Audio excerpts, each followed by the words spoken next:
Nsanya ssente ezitaabaweebwa mu budget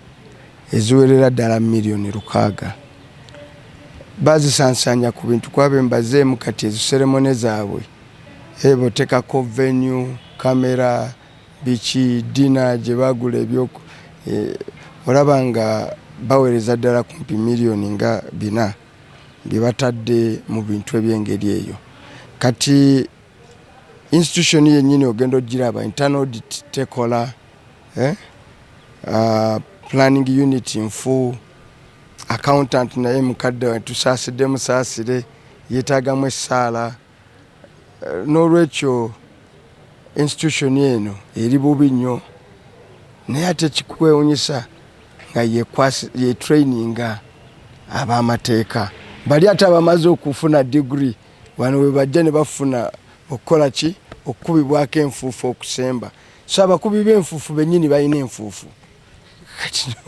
kyova olaba eggwanga lyaffe